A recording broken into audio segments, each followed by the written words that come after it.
Hello everyone, आज के video में हम डिस्कस करने वाले हैं अबाउट लेमार्किज्म एंड डार्विनिज्म। तो एवोल्यूशन क्या है? Evolution is a process through which the features of the organism changes over time. समय के साथ में ऑर्गेनिजम्स के जो फीचर्स हैं वो चेंज होते हैं एंड उस प्रोसेस को हम एवोल्यूशन बोलते हैं। सो लेमार्क ने क्या बोला था? थ्योरी ऑफ एवोल्यूशन क्या उन्होंने बोला था एवोल्यूशन के बारे में?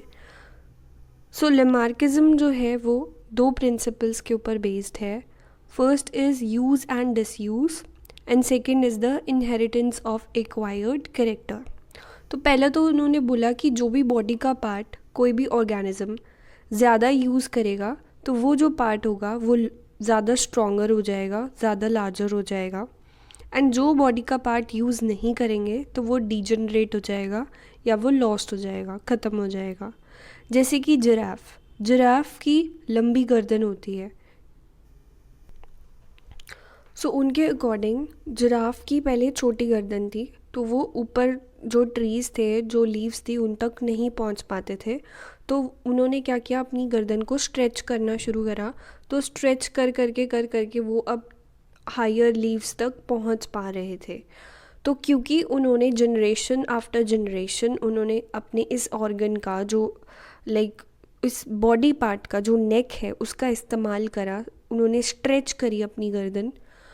तो कॉन्टिन्यूस यूज़ की वजह से उनकी गर्दन क्या हो गई, लंबी हो गई।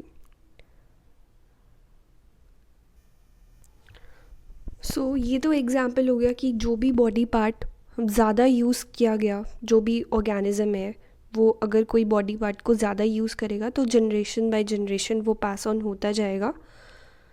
सेकेंड वर्स कि जो ऑर्गन या जो बॉडी पार्ट हम यूज़ नहीं करते वो डिजनरेट हो जाता है और वो लॉस्ट हो जाता है कम्प्लीटली। फॉर एग्जांपल जैसे केव फिशेस हैं। केव क्या होती है? गुफाएं, ठीक है।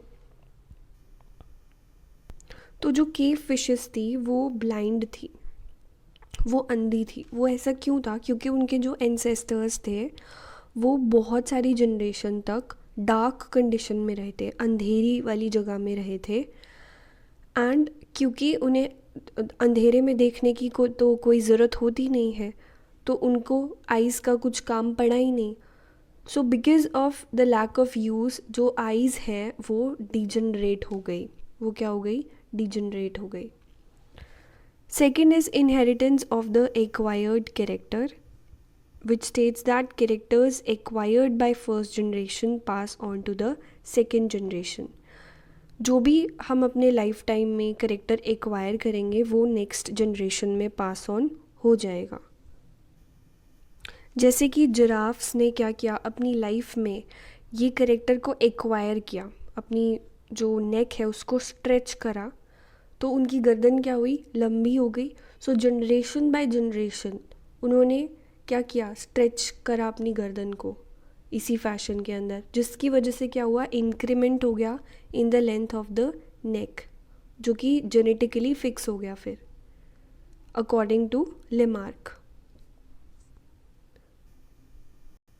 लेकिन विजमैन ने क्या किया, इस एक्सपेरिमेंट को जो भी लेमार्क ने चीज़ें बोली उसको रिजेक्ट करा। उन्होंने उसके लिए एक एक्सपेरिमेंट दिया।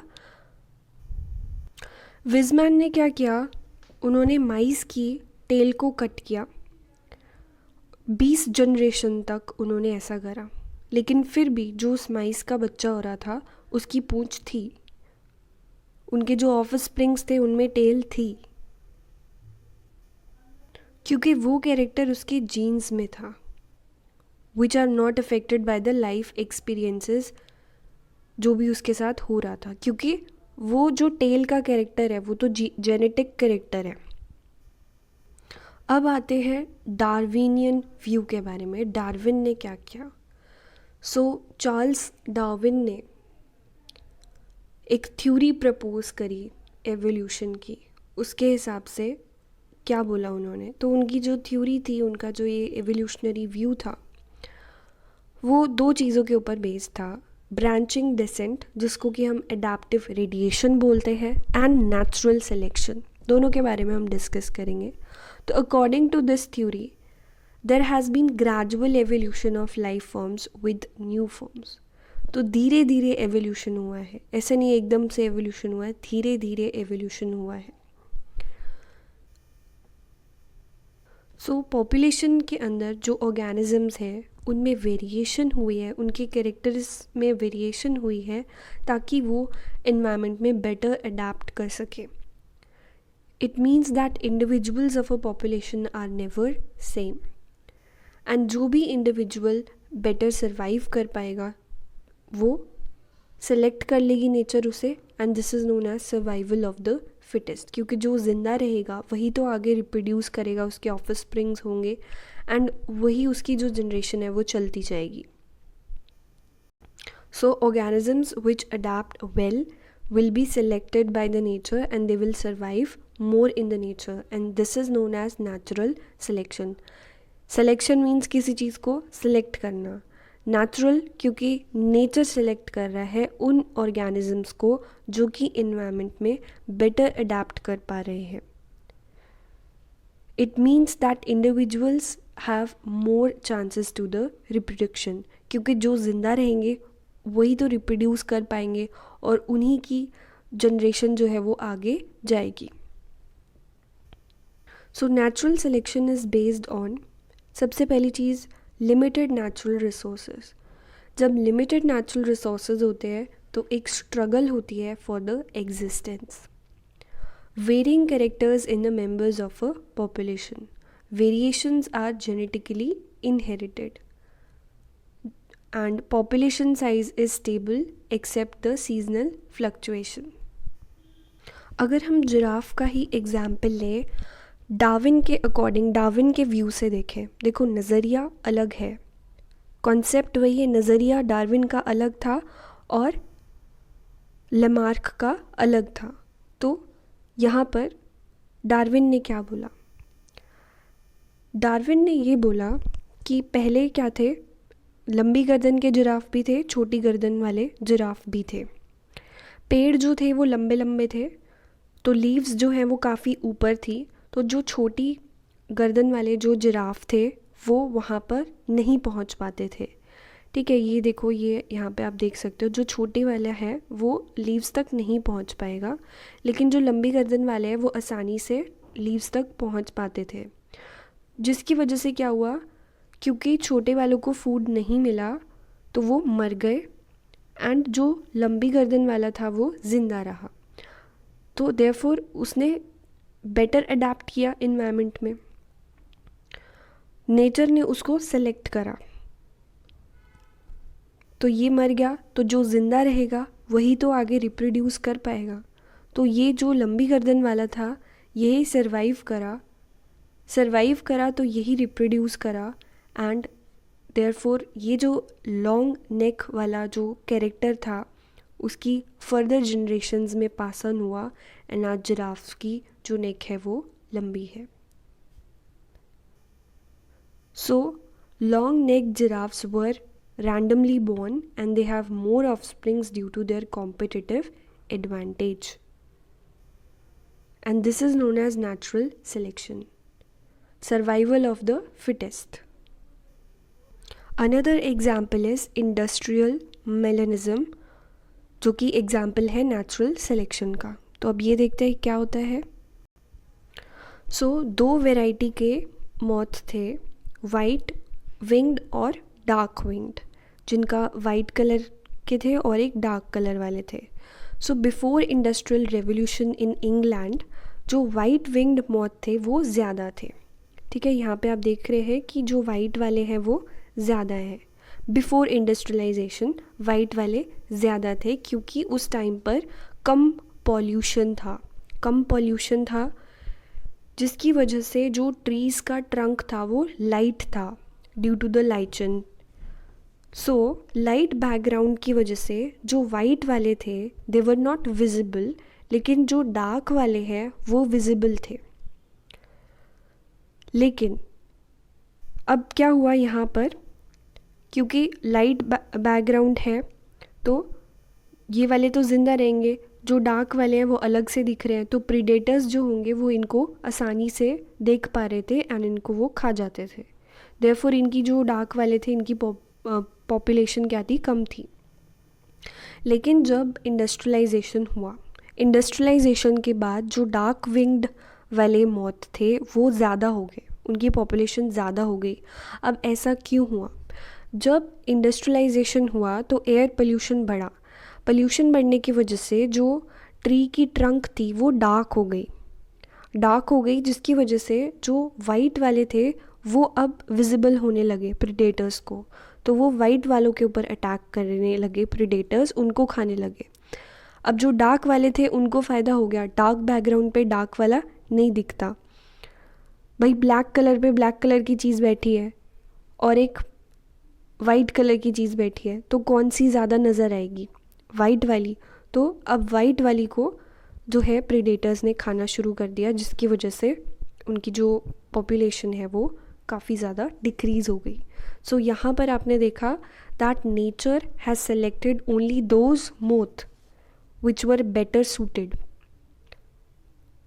लेकिन कोई भी उनमें से कम्प्लीटली इरेडिकेट नहीं हुआ, ख़त्म नहीं हुआ। पॉपुलेशन जो है वो कम हो गई, सर्वाइवल ऑफ द फिटेस्ट हुआ है यहाँ पर।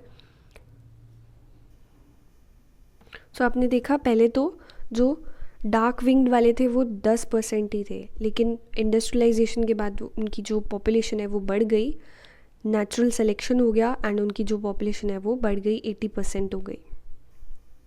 सो अगर हम बात करें टाइप्स ऑफ नेचुरल सिलेक्शन के बारे में, तो वो 3 टाइप्स हैं हमारे पास में: directional selection, disruption selection and stabilising selection. Stabilising, directional और डिसरप्शन। अगर हम डायरेक्शनल चेंज की बात करें, डायरेक्शनल सिलेक्शन की बात करें, तो यहाँ पर क्या होता है, large number of individuals they will acquire other than mean value, मतलब एवरेज वैल्यू वो एक्वायर करेंगे, एवरेज से अलग। अच्छा, इसको एग्जाम्पल के साथ समझते हैं। मतलब सपोज़ करो कि एक पॉपुलेशन है, ह्यूमंस में 5 फीट जो है वो एवरेज हाइट है, 5 से ऊपर वाले हो गए टॉल और 5 से छोटे वाले हो गए बोनो की कैटेगरी में आ गए। सो अगर तो वो 5 हाइट वाली पॉपुलेशन ज़्यादा है, लार्ज नंबर ऑफ़ इंडिविजुअल्स जो है वो 5 फीट के हैं, तो उसे हम बोलेंगे कि उन्होंने मीन कैरेक्टर एक्वायर कर लिया है, that is known as stabilisation. So इसको क्या बोलेंगे, स्टेबलाइजेशन। मीन वाली, मीन जो है एवरेज, सबकी हाइट क्या है, एवरेज हाइट वाले जो बंदे हैं, जो पॉपुलेशन है वो ज़्यादा है, तो उसको बोलेंगे स्टेबलाइजेशन, स्टेबलाइजिंग सिलेक्शन। ठीक। अब डायरेक्शनल में क्या होगा कि या तो जो पॉपुलेशन है उसमें ज़्यादा नंबर ऑफ़ इंडिविजुअल्स या तो सारे लंबे होंगे या सारे छोटे होंगे, मतलब एक तरफ को ग्राफ हो जाता है, शिफ्ट हो जाता है। मतलब जैसे अगर ये मीन वैल्यू थी, एवरेज वैल्यू थी 5 फीट, तो अब क्या होगा, ये शिफ्ट हो जाएगी इधर को, इधर कर्व जो है शिफ्ट हो जाएगा। या तो जो पॉपुलेशन में लार्ज नंबर ऑफ़ इंडिविजुअल्स हैं वो लंबे हैं तो इस तरफ ग्राफ शिफ्ट हो जाएगा, या फिर ये ग्राफ जो है वो इस तरफ शिफ्ट हो जाएगा। मतलब कि जो मीन वैल्यू है ये नहीं होगी, कोई भी डायरेक्शन में जा सकता है अदर देन एवरेज वैल्यू, उसको हम क्या बोलते हैं, डायरेक्शनल चेंज बोलते हैं। अब डिसरप्शन क्या होता है, डिसरप्शन में है दोनों कैरेक्टर्स अगर आ जाए तो उसको हम बोलेंगे डिसरप्शन। मतलब बोने भी हैं और लंबे भी हैं, दोनों एक्सट्रीम पे आपको पीक मिल रही है। नंबर ऑफ़ जो ड्वार्फ पीपल है they are equal to the number of tall people, तो आपको वहाँ पे 2 पीक्स मिलेंगी। या फिर जैसे कलरफुल बटरफ्लाइज, ब्लैक कलर की भी बटरफ्लाइज है, वाइट कलर की भी उतनी बटरफ्लाई है एक गार्डन के अंदर, तो that is known as disruptive selection, जहाँ पे आपको दोनों पीक बराबर मिल रही हैं। अब एक टर्म और रह गई आपकी, दैट इज़ ब्रांचिंग डिसेंट और अडैप्टिव रेडिएशन। अडैप्टिव रेडिएशन का मतलब होता है एक ही एंसेस्टर से जब बहुत सारी स्पीशीज़, बहुत सारी डिफरेंट ऑर्गेनिजम्स बन जाते हैं तो उसे हम अडैप्टिव रेडिएशन बोलते हैं। So, adaptive radiation describes the rapid evolutionary diversification of a single ancestral species. एक स्पीशीज़ से जब बहुत सारी डिफरेंट स्पीशीज़ बन जाती है तो उसे हम अडेप्टिव रेडिएशन बोलते हैं. It occurs when the members of a single species occupy different निश, अलग अलग इन्वायरमेंटल कंडीशंस में रहने लग जाते हैं, तो उस टाइम पर ये होता है, जिसकी वजह से क्या होता है, members evolve different morphological structures, उनके फीचर्स जो है वो डिफरेंट हो जाते हैं. इसका एग्जाम्पल बताती हूँ मैं, विच इज़ डार्विन फिंचेस. अब जैसे यहाँ पर फाउंडर स्पीशीज़, ये जो सेंटर में आपको दिख रही है ये क्या है, founder species of the bird. So क्या हुआ, डार्विन गैलापागोस आइलैंड में गए एंड उन्होंने जो वहाँ पे बर्ड्स थी, जो फिंचेस थी, उनके बारे में उन्होंने स्टडी करा एंड वहाँ पर उन्होंने देखा कि एनवायरनमेंट के हिसाब से ये जो बर्ड्स हैं उन्होंने अपने आप को अडेप्ट करा हुआ है और डिफरेंट स्पीशीज़ बन गई है. सो हर एक स्पीशी का उन्होंने देखा कि जो बीक का शेप है वो किस वजह से था, कि according to the food they were consuming, जो फूड सोर्स वहाँ पे अवेलेबल था उसके अकॉर्डिंग उनकी बीक का शेप था. तो कुछ जो बर्ड्स थी उनकी लॉन्गर बीक थी, लंबी लॉन्गर बीक थी, जिससे कि उनको हेल्प होता था टू ईट मोर फूड. देखो आप इसको ऐसे समझ सकते हो कि ये एक आइलैंड था, ठीक है, यहाँ पे एंसेस्टर वाली ये वाली जो फाउंडर स्पीशीज़ है वो रहती थी. अब इनमें से कुछ जो है उड़ करके किसी और आइलैंड पर चली गई, किसी और जगह पर चली गई एंड वहाँ पर जो इन्वायरमेंटल कंडीशंस थी वो अलग थी. मान लीजिए यहाँ पर उन्हें खाने को मिलती थी, लीव्स मिलती थी, लेकिन यहाँ पर उन्हें सीड्स खाने पड़ रहे हैं. तो उन्होंने क्या किया, अपनी बीक को उस हिसाब से एडजस्ट करा. एंड मान लीजिए कि जो लॉन्गर बीक हो गई, यहाँ पे उनकी आकर के लॉन्गर बीक हो गई, जिससे कि उन्हें ज़्यादा फूड वो खा पा रही थी.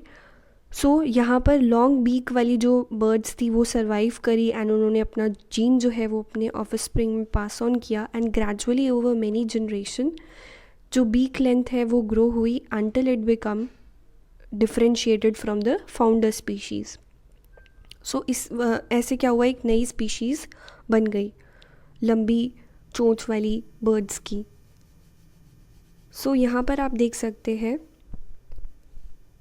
ये वाली जो बीक वाली बर्ड है वो इंसेक्ट्स खाने के लिए है. ये जो बीक है वो डेवलप हुई for nectar consumption, so tool use करने के लिए. देन सीड्स को ईट करने के लिए छोटी बीक है, लीव्स को ईट करने के लिए अलग बीक है. सो इन्होंने अपनी क्या किया, बीक का जो शेप है वो यहाँ पर डिफरेंट है, जिससे कि आई तो ये सभी फाउंडर स्पीशीज़ से ही है. सो यहाँ से ये क्या हो गया, अडेप्टिव रेडिएशन हो गया. मतलब according to the environmental conditions उन्होंने वहाँ पर अडेप्ट किया एंड डिफरेंट स्पीशीज़ बन गई. So these finches they have specialized beak shape depending upon the primary source of the nutrition. Seeds खाना है, इंसेक्ट, नट्स, नेक्टार क्या अवेलेबिलिटी है उसके हिसाब से उनकी जो बीक का जो शेप है वो चेंज हुआ एंड वो अलग स्पीशीज़ बन गई. सो अडेप्टिव रेडिएशन क्या होता है, इवोल्यूशनरी डाइवर्सिफिकेशन, जब एक एंसेस्टर जो है उससे कई सारी क्या हो जाती हैं, एक सिंगल स्पीशीज़ से कई सारी डिफरेंट स्पीशीज़ बन जाती हैं and that is because of the different environmental conditions की वजह से उन्होंने वहाँ पर अडेप्ट करा, जिसकी वजह से उनमें morphological features adaptations I and वही उनकी जो फ्यूचर जनरेशन है उसमें पास ऑन होती गई. So that's all for today. Notes PDF का लिंक आपको डिस्क्रिप्शन में मिल जाएगा, आप वहाँ से डाउनलोड कर सकते हैं एंड एवोल्यूशन के प्रीवियस लेक्चर्स का लिंक भी आपको डिस्क्रिप्शन में मिल जाएगा. So that's all for today. Thank you and have a great day.